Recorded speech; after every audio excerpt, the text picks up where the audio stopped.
Brandon from Flycraft, and welcome to the Flycraft assembly video. So you've just received your new boat from UPS. You'll notice it's arrived in 3 boxes. Here we have our C box. This box includes your frame, oars, and other accessories, and this box has your inflatable raft. Keep in mind when you open this box, there is an inflatable boat in there, so you don't want to go real deep with that knife.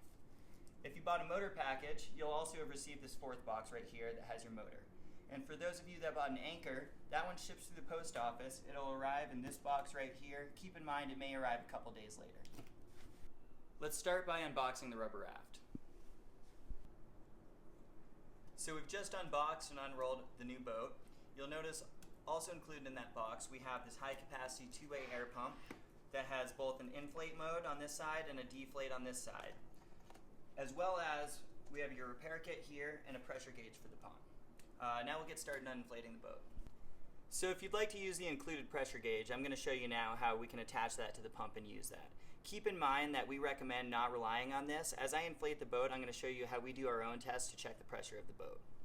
So what I'm going to do now is unscrew this hose from the pump. I'm just going to snap this on here and twist it. Do the same to the pump. You'll notice here there's a gauge reading on here. We use 0.3 bars for the tubes and at least 0.5 for the floor. Before we get started on inflating the raft, I'm going to quickly show you how to use these leaf field valves. So these valves can be either in the locked position or the unlocked position. To inflate the boat, we want it in the locked position. To do so, I'm going to stick my finger in, turn the valve a quarter turn to the right, and you'll notice the valve then sticks out. Air can only go in at this point and not out. This is important because we don't want to rely on this cap to keep the air in. This valve itself will keep it in. To deflate the boat, I'm just going to push this valve in a quarter turn to the left, and now air can freely flow in or out. We're going to start with screwing the tube from the pump into the valve. You'll notice there's threading on the tube and the valve here. I like to start with turning it backwards a little bit to help with screwing it in. Now that that's locked in place, nice and secure, we're ready to inflate the boat.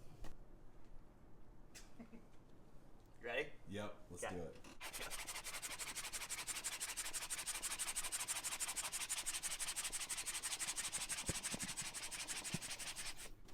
So there's one chamber. You'll notice there's 4 chambers around the tube of the raft. For the other 3, I'm actually going to demonstrate our electric pump, which we sell as an accessory as well. So here we have the electric pump that we sell. If you haven't purchased one of these already, we definitely recommend this as an accessory. We use these all the time. They just save you some extra time, make things a little easier. So I'm going to attach it the same way that I attached the other one. Keep in mind I start with turning it back a little bit to help it screw on. Make sure my valve is in the locked position. Once that's on there, I'm going to adjust this pressure gauge. So I'll put it to 0.3 bars. And then I'm going to press on. Once I do this, this is going to fill the chamber, and once it hits that pressure, it's actually going to shut itself off.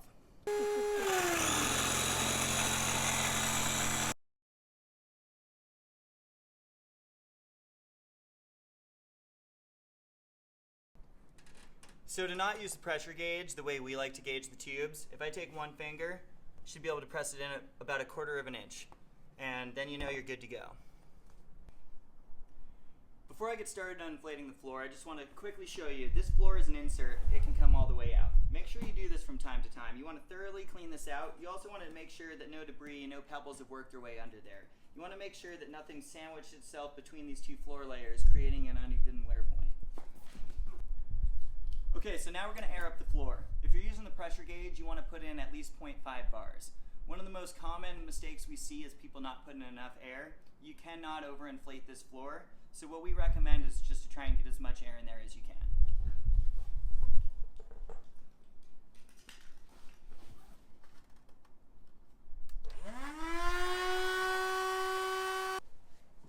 Another way to test your floor is there should be 0 give.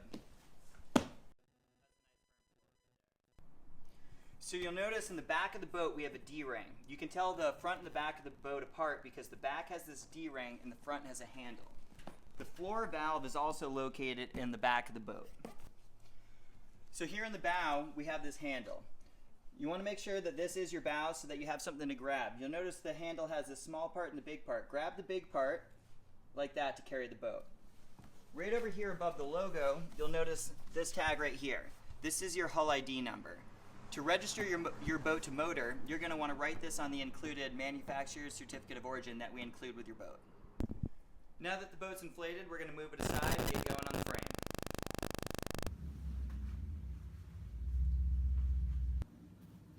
So I just unboxed the frame. You'll notice inside the frame box we also have our oars, the swivels for the seats, the quick releases and the hardware needed for those, and this kit bag.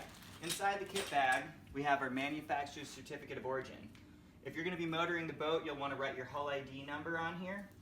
There's also the oar locks in that bag, the O-rings for the oars, the 2-to-1 anchor system components, your thumb nuts for the frame, and this lube kit that we'll use on the frame in a minute. You may have also purchased some additional accessories such as cup holders, a motor mount, etc. Alright, I'm going to unbundle this frame right now. I'm going to take the straps off to do so, lay it out into position. When you do so, leave the anchor rope in. There's no need to ever take that out. There you go.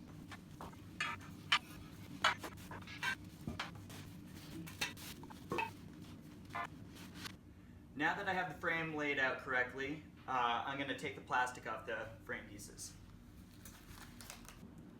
Alright, now that I have the frame laid out, I'm going to run you through the proper configuration. So this is your front piece. This is what the front seat's going to go on. Notice we have our reverse lean bar here, and this seat is in the elevated position.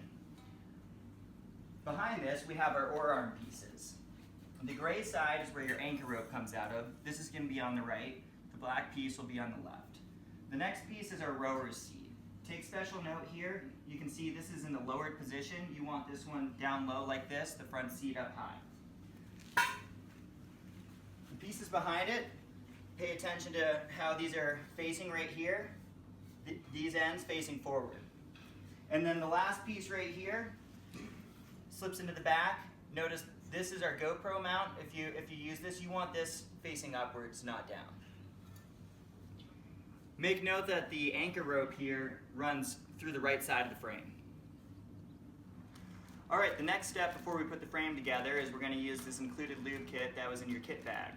So, hold on. And then what we're going to do is we're going to put some lube on the inside of the frame pieces. If you want, you can also put some on the outside there. Now, if you're going to be breaking your boat down a lot and putting it back together, you may need to do this throughout the season as needed.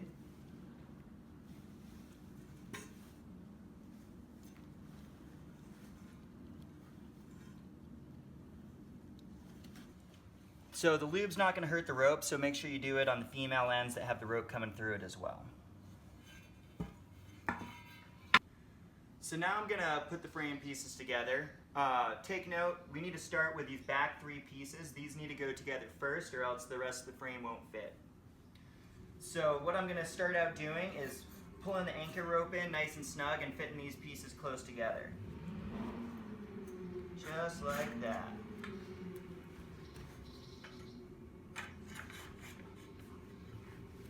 Moving on, keep that anchor rope nice and tight there.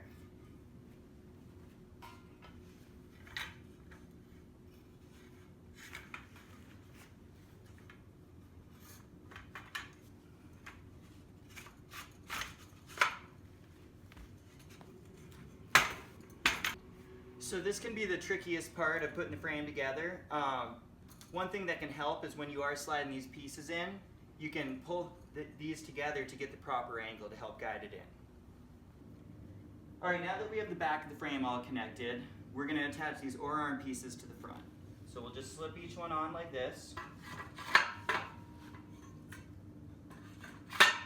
Now once again, we're going to bring the anchor rope in and move these pieces together.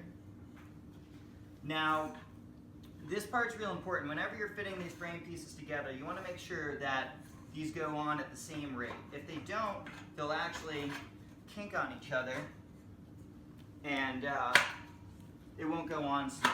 So if one starts going in faster than the other, back it off and readjust. But now that I have it lined up, I'll just slide it on. And sometimes if you wiggle it a little, that can help as well. So now that the frame's connected, we're going to hold it together with these thumb nuts here. So I'm going to show you how we do that. Keep in mind, all the thumb nuts, the fastening side's going to be on the inside of the boat, except for the rear two pieces, which will be on the outside. I'll show you that in a minute here. Keep in mind that when putting the thumb nuts in on this side, the anchor rope does run through here. So if afterwards when you test it, it seems a little stiff, you may have kind of pinned the anchor rope, so you might want to pop these out and readjust. Alright, so keep in mind, all of these thumb nuts, the fasteners, are on the inside of the frame. All the way on the front part of the boat, except for these rear two. These are the only two that are going to be having the fasteners on the outside of the frame, as seen here. Now you're going to want to tighten these real well, and also after you transport the boat or float a river, double check these and make sure they're good and snug so they don't rattle off on you. Now we're going to install the oar locks. It's a good idea to put a little lube on these, which I've already done. That will prevent squeaking.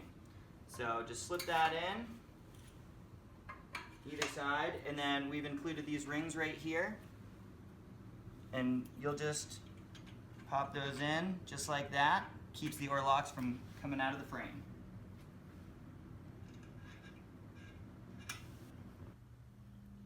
Alright, so now I'm going to show you how to install the seat swivels onto the seats. First thing you should do when you take the seat out of the box, locate your hardware. It's located right here and people often lose this. So once we get this out,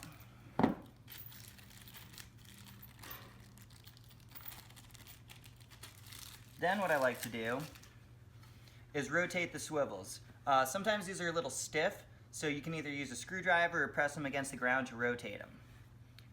Then I'm going to line them up and screw them in. You're going to notice I'm going to use a hammer drill right now. This helps me not strip the screws. You can also do it with a regular drill or a screwdriver, but if you do that, you're going to want to make sure you press down nice and firm. So we recommend putting each screw in and tightening it just a little bit so you get them all lined up. Once I do that, I'll then go through again and tighten them all up.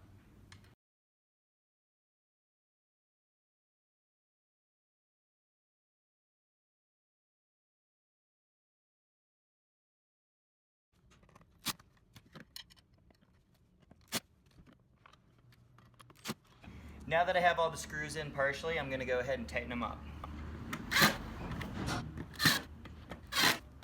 Now, so this seat latch doesn't get tangled on your fly line. You can do a couple things. I like to just snap it into place on here and you can rotate it out of the way. Ben prefers to completely remove it, so whatever works best for you. You'll notice there's a latch right here. This is your quick release latch for the seat. You want this facing forward so that you can't pop the seat backwards. Now I'm going to show you how to put the quick releases onto the frame, and the seat swivels will slide into that. If you bought a base package, you're actually just going to bolt the swivels directly to the frame. Since most of you have these quick releases, I'll show you how to do it. So you'll notice on the included hardware, there's a small washer and a big washer. The small washer is going to go on the top side of the quick release. The big washer is going to go on the bottom. That's the only way it will fit. So I'm going to line this up on the frame, bolt these on, but I'm not going to tighten them for a little bit, and I'll show you why in a minute here. For this next part, you're going to want to pencil a straight edge in your seat. What I'm going to do is I'm going to slide the seat. This quick release is still not tightened down. I'm going to slide it into the front of this, pop it into place. Now we're going to line up our reverse lean bar. This part is really key. You'll notice that there's these indents in the seat. You want the deep part of the indent to be completely flush with your reverse lean bar. That's going to give you ultimate comfort and stability while standing. So we'll line that up. Notice I had to slide the quick release back a little to do so. Test both sides here. And that's looking good. So now what I'm going to do is I'm going to take my pencil and I'm going to mark on the frame where that is. Because once I pop this seat out of the quick release, it is going to slide it around a little. So this will show me exactly where I want to line it up again.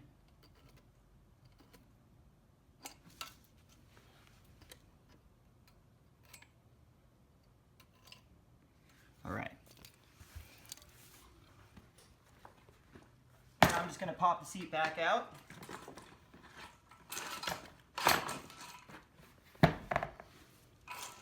Line it right back up with my marks there. And now I have a 7/16 wrench and socket on this drill. And I'm just going to tighten it down. So for the rower seat, you'll notice I'm going to mount this probably right about in the middle or a little bit forward of that. This really is going to be personal preference for your arm length. And notice again here I have the open end with the quick release button facing forward. Alright, so now I'm going to show you the frame alignment on the boat. So I'm just going to pick this up, walk on over to the boat here, set it down. Now notice how I line this up here. Typically, you see these protective patches on the top of the tubes here. I'm going to line the front of the frame up right about with those, or maybe even an inch or two back. Now you do have some room for adjustment here for your personal preference or how you're loading the boat. You receive 5 straps with your frame.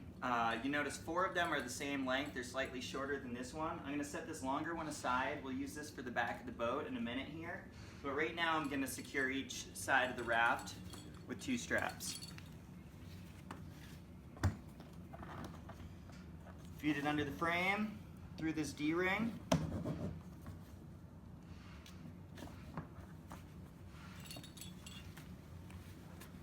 So now I'm going to put this one longer strap on the back of the frame. Notice the back of the boat here has a D-ring. The front has a handle. We'll show you that in a minute here. But make sure that this is the back of the boat. We normally grab the back of the frame as a handle while carrying it. So I'm going to feed this strap through here, right around the frame, back through, and then tighten it up. This strap's going to hold the frame to the back of the boat. Just like that. Now, if you got a gear rack, I'll show you how we attach that. It's pretty much the same thing. So I'm going to slip this gear rack on. The back of it's going to butt right up against what's the GoPro mount right here. Notice there's a center hole right there. I line that up.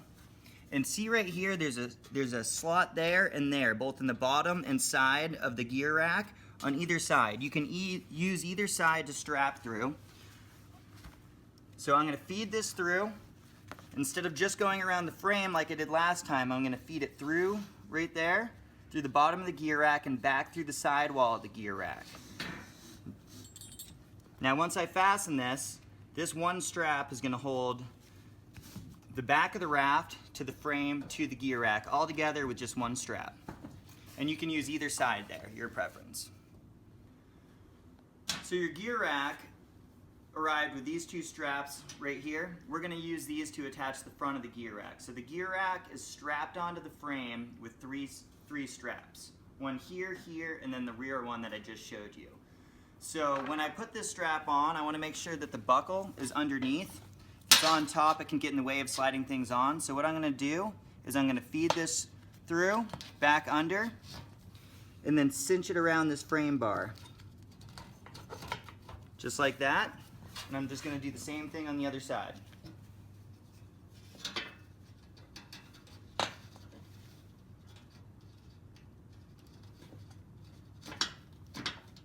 So now I'm going to install the 2-to-1 anchor system. Before I do that, I just want to show you, if you are stillwater fishing and you need a longer anchor line, you can always untie this knot. This is a bowline right here. And instead of having the 2-to-1 system, you'll just hang the anchor directly off this one side and you'll get longer anchor rope, although we don't recommend doing this in current.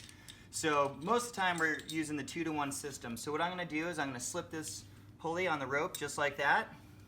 Now this is a locking carabiner. So I'm going to push it up and twist it to open it. Now I can open it like that. Slip that right on, and then that's going to hook to your anchor. So right up here is the cam cleat that controls the anchor system. So to drop anchor, all you do is pop this out. The anchor weight will go down. And then to lock it back in place, you just put it in this cleat.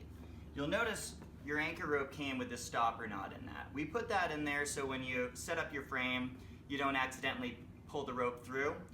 But we do recommend that before your first float, you pull this out. The idea is if your anchor was to ever get stuck, your rope will be able to slide through here and your boat will get free. Okay, so I'm gonna pop the seats into place now. Notice the swivels are on here, and I'm just gonna slide them right into these channels on the quick releases. We have both seats on the boat now, so I'm just gonna hop in here and test my reverse lean bar, make sure I don't need any other adjustments. So you notice once I do this, I spread my feet against either side, and then I lean my calves against the frame. We line this up real nice using that straight edge, so that's perfect, that's comfortable. The lip of the seat isn't digging into my calf or anything, and you'll notice that between my calves, the side of my legs against the tubes, and the bottom of my feet, I now have 6 points of contact in the boat. And I'm as stable as I need to be while fishing with nothing in my way in front of me. And we do recommend that you brace like this while standing, and even in a lake it's always good to at least keep one foot braced. Okay, so to attach the oars, it's real simple. All we're gonna do is slide that right into there. And this push pin, push it down, make sure it lines up in that hole. So then we'll slip the O-ring on. I like to stand the oar up vertical and just slide it on right down to the rope wrap section. And then the placement of that, will be for your personal preference. One other thing I want to show you is on the oar locks here, the oar can't go in like this. So what you're actually going to want to do is line it up like this and slide it in at that one choke point. You don't need to force it, it'll slide in just like that if you do it right. So once again, the handle that you see right here, this is the front of the boat. You want to make sure this isn't in the back because you need this to grab onto. Now notice there's the bigger part of the handle down low. This is actually a stopper so you don't pinch your fingers. So make sure you grab the big part. Now I can lift the boat, and on the back of the boat, we just grab the back of the frame. Also included in your kit bag, you'll have received a couple stickers. We like to either put these on the back of our seats or our cars. Okay, so to show you a few accessories, a lot of you probably got our cup holders. You'll notice here, these are just a clamp with a thumb nut here. It's real easy, you don't need any tools. You can put these wherever you like on the frame, but we recommend a couple places. So this tends to be a really good spot where the front person or the rower can both reach it, and also, if you want, you can also flip it over to this side. I normally have it just like that. For this back one, for the rower, I tend to either put it right there or right there. To install the motor mount, you'll notice you have pre-drilled holes on the back of the frame. So we have 2 shorter bolts going down vertically and 2 longer bolts that are horizontal. So I'll just slip this on right here, line it up. The shorter ones will go through the top.